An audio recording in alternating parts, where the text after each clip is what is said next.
Merci beaucoup, chers auditeurs, les téléspectateurs surtout, vous qui êtes branchés, vous qui êtes connectés en train de suivre cette belle émission, une émission de maturité. Alors, bienvenue vous tous qui êtes là, en train de nous suivre.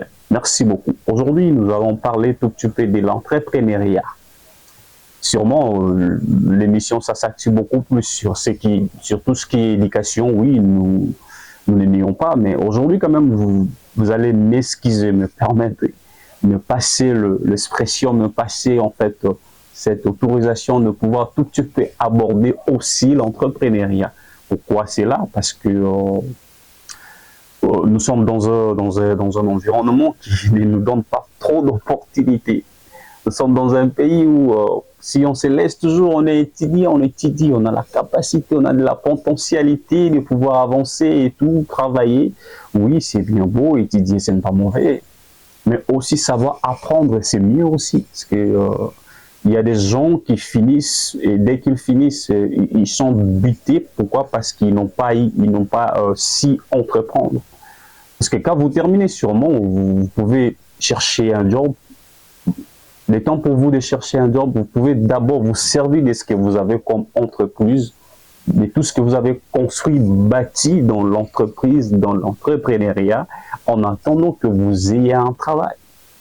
Vous voyez? Et dans l'entrepreneuriat, si d'abord ça nécessite d'avoir un projet, une idée. Parce qu'on ne peut pas entreprendre sans avoir une idée, un projet. Et quand vous avez un projet, c'est-à-dire vous avez en fait déjà un processus sur table, et qu'est-ce qui vous restera? C'est comprendre que dans le projet, il y a la prise des risques, il y a l'innovation, il y a la valeur ajoutée. Vous comprenez? C'est-à-dire, je suis entré seulement, voilà, je préfère être un peu pragmatique, je suis entré seulement de réveiller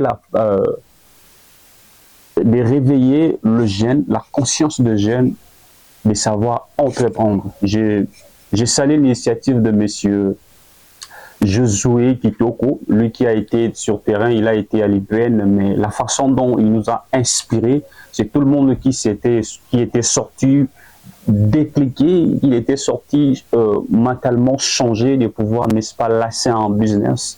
Pourquoi? Parce qu'il a eu le temps de pouvoir motiver les jeunes. J'aime bien cette initiative, je l'aime beaucoup. Et de partout il est, il a mon grand respect à lui. Parce que, vous savez, il y a des gens, moi j'ai assisté particulièrement, j'ai assisté à des conférences, j'ai assisté à des ateliers que les gens nous ont seulement expliqué des choses seulement théoriquement. Mais lui, le Messie, il n'est plus question pour lui, il n'est plus question d'expliquer tout là. Il passe par l'action. Je me rappelle bien, il appelle une dame, il lui dit, tu as besoin de combien pour propulser ton business, pour ton projet? La dame essayait d'hésiter tout petit peu. Il a insisté, tu as besoin de combien? La dame dira 15 000 $. Le monsieur dira, oui, je te finance. C'est tout le monde qui était, qui était dans la joie de voir quelqu'un qui est venu soutenir la jeunesse. Et ça aussi, c'est un point important. Les dirigeants congolais doivent être prudents à ces genres de personnes parce que ce sont de cœurs disparus très longtemps. Vous voyez quelqu'un qui est venu avec toute conscience, toute sa bonne volonté, aider le jeune. Et c'est pas tout, hein. Ça, je dois vous avouer qu'il a financé V4 projets. Comprenez, V4 projets. Maintenant, ça essaie de comptabiliser les coûts de V4 projets.